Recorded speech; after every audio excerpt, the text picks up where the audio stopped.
A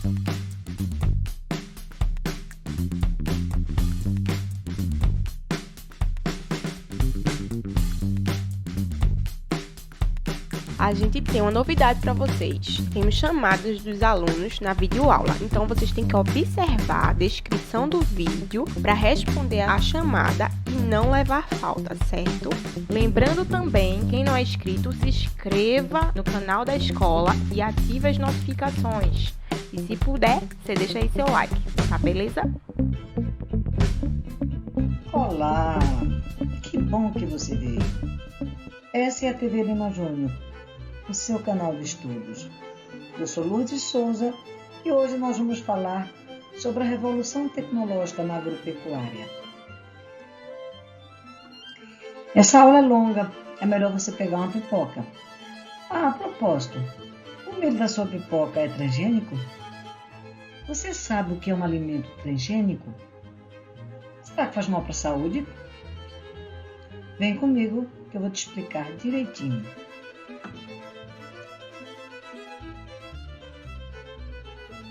Evolução tecnológica na agropecuária. Vamos fazer uma viagem no tempo? Há 10 mil anos atrás, o homem era nômade, caçador e coletor. Ele não ficava em um lugar. Ele coletava seus alimentos da natureza, perambulando pelos territórios quando os alimentos se esgotavam. Nesse período, ele saía do seu acampamento para caçar e coletar alimentos e voltava para o acampamento, mas ele não plantava. Nesse trajeto, parte da sua carga de alimentos, quase sempre frutos e sementes, caíam pelo caminho. Quando o solo e o clima eram favoráveis, novas plantas surgiam. De lá para cá, podemos notar uma mudança gradativa do seu modo de vida. Uma das características mais marcantes foi a descoberta da agricultura. O homem aprendeu a semear a terra e colher o fruto do seu trabalho. Esse novo hábito permitiu que o homem passasse a se fixar na terra. Os primeiros vilarejos passaram a surgir nas várzeas dos rios por serem terras mais férteis. Grande parte dos lugares onde os homens se assentaram não possuíam condições para cultivar alimentos durante todo o ano. Assim, os homens passaram a dar preferência ao cultivo de cereais porque estes podiam ser estocados por um longo período. Durante esse mesmo período, ele também passou a domesticar os animais.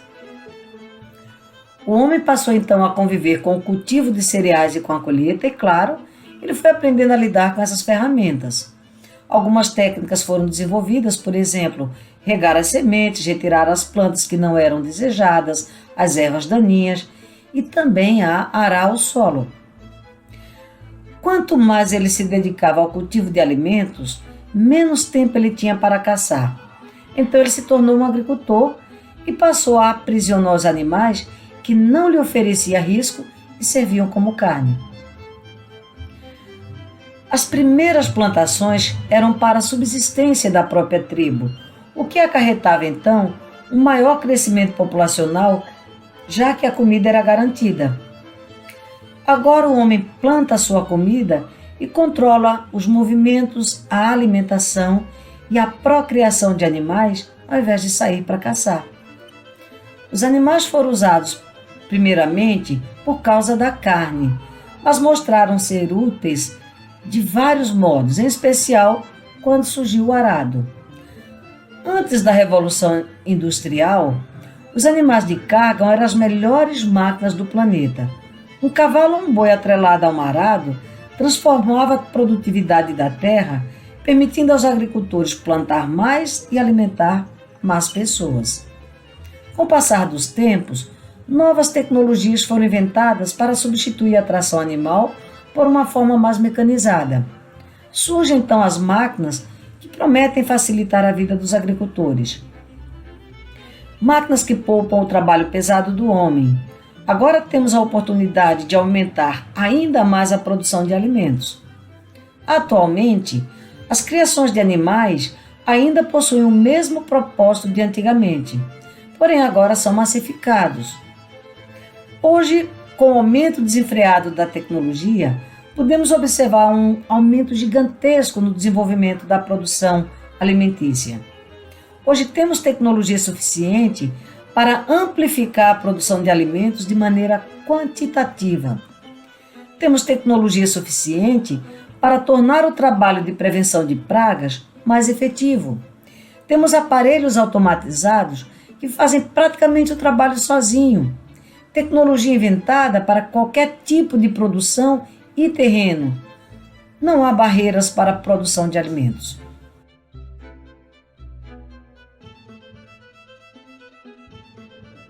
Após a Segunda Guerra Mundial, ocorreu a chamada Revolução Verde. E o que é a Revolução Verde e como ela se deu? Ela se deu pelo meio do desenvolvimento de inovações tecnológicas, como o uso de herbicidas, o uso de adubos químicos, de sementes selecionadas para aumentar a produtividade agrícola, a mecanização do solo desde o cultivo à colheita, o uso de fertilizantes e também o uso de fungicidas.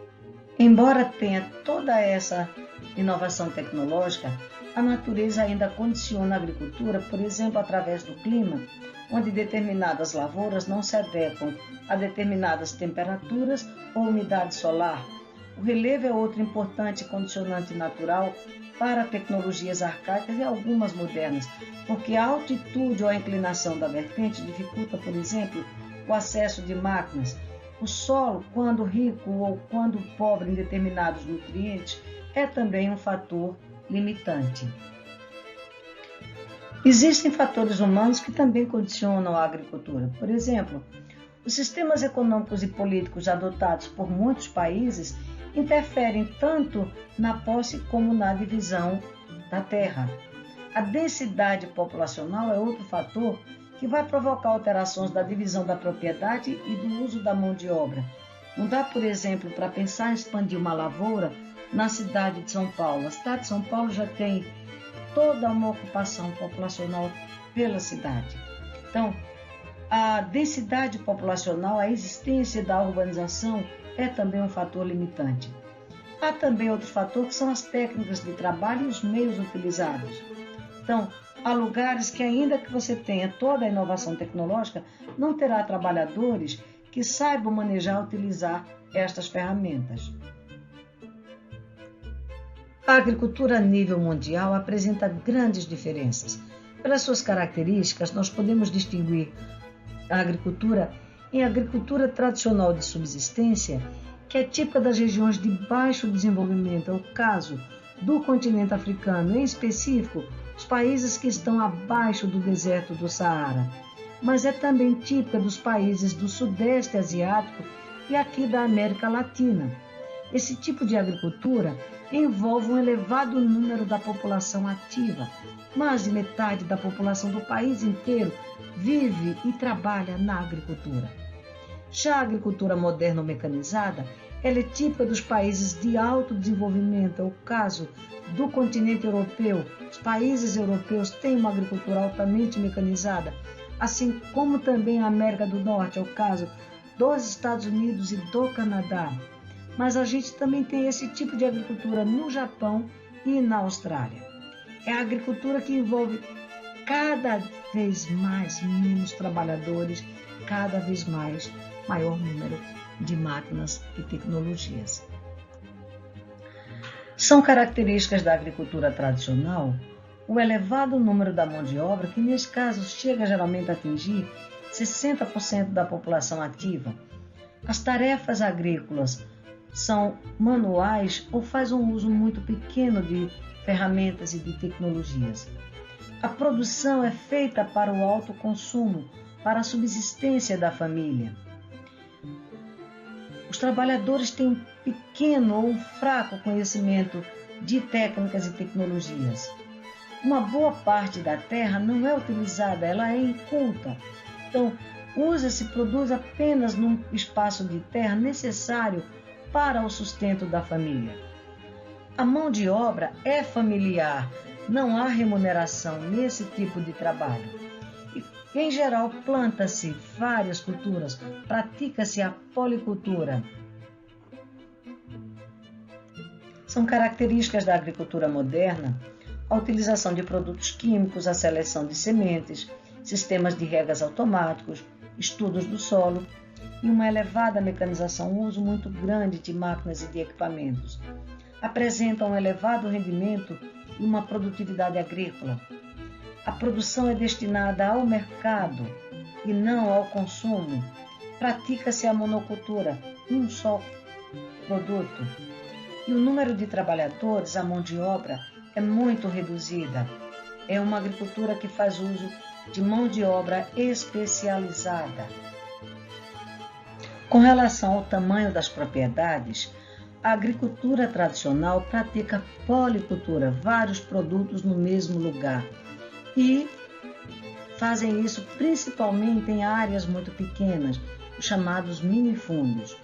Já a agricultura moderna pratica a monocultura, um só produto em toda a área cultivada, e principalmente em latifúndios, nas grandes propriedades. Consequências da agricultura tradicional. Uma das primeiras consequências é a desertificação física e humana. A desertificação física ocorre quando os solos, por serem usados ano após ano, sem descanso e sem adubagem, acabam totalmente esgotados, não permitindo mais o desenvolvimento da agricultura. Então, com o esgotamento do solo, o agricultor acaba saindo da localidade. E assim nós temos tanto a desertificação física quanto humana. É uma agricultura que depende das condições da natureza, depende do clima, da estação chuvosa, depende do solo. Por consequência, acaba apresentando uma baixa produtividade. Com a busca de novas áreas para plantar, geralmente derrubam a mata, derrubam a floresta, e aí a gente passa a ter também a erosão dos solos. Consequências da agricultura moderna.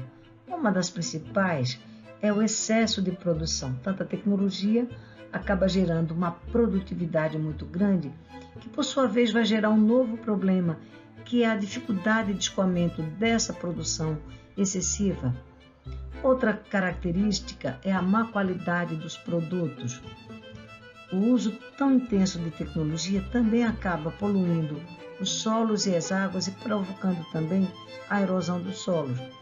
Mas das consequências da agricultura moderna é a manipulação das espécies a que tem causado hoje maior reflexão na sociedade.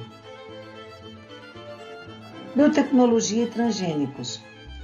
A biotecnologia aplicada à agropecuária corresponde às técnicas que buscam a adaptação dos organismos animais e vegetais ou aprimoramento de suas qualidades para o aumento da produtividade. Muitos benefícios ambientais, sociais e econômicos têm sido obtidos por meio da seleção das sementes e também pelo cruzamento induzido de animais e outras técnicas. Entre as vantagens da biotecnologia estão a possibilidade de adaptar as plantas para que a produção agrícola ocorra em diferentes ocasiões e condições climáticas, em que os vegetais cultivados cresçam rapidamente, antecipar a engorda de animais, melhorar as qualidades nutritivas de vegetais, prolongar o tempo de vida. Por meio da biotecnologia, a disponibilidade de alimentos torna-se maior e aumenta, consequentemente, o lucro dos agropecuaristas e também dos distribuidores. Produtos transgênicos. São as espécies manipuladas geneticamente para serem mais produtivas, com melhor aspecto e também resistentes às pragas.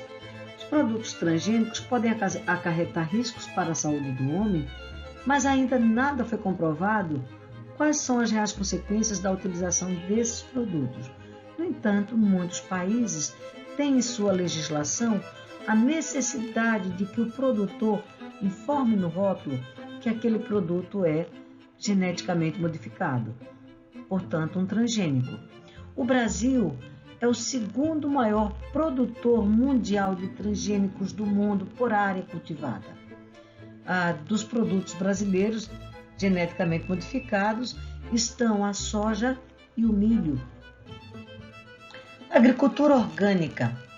Como forma de combater os problemas provocados, seja pela agricultura moderna, seja pela agricultura tradicional, seja pelo uso de biotecnologia, surge também uma outra agricultura que ela exclui a utilização de fertilizantes químicos, de pesticidas, de adubos que não sejam da natureza. O objetivo dessa agricultura é evitar a poluição, é preservar os solos, é obter produtos de qualidade saudáveis. Podemos ainda citar a permacultura, que se baseia no modo de vida em íntima relação com a natureza das comunidades aborígenas australianas, e ela tem como objetivo criar e manter pequenas comunidades tradicionais baseadas na agricultura de forma ambientalmente sustentável, socialmente justa e financeiramente viável. Temos ainda a agricultura natural, que é uma tentativa de imitação dos processos da natureza. Ela tem o objetivo de manter a saúde dos ecossistemas. Ela defende o uso de uma maneira mais natural possível, de forma a respeitar os processos naturais, sobretudo do solo. Temos ainda a agricultura biodinâmica, que ela tem como ponto central o ser humano produtor. Ela pretende reatribuir a função cultural e social da atividade agrícola, que foi perdida durante a Revolução Industrial. Pós-estudos. Nós da EREM José de Lima Júnior temos preparado aulas exclusivas para você. É super importante que você assista às aulas e faça as atividades.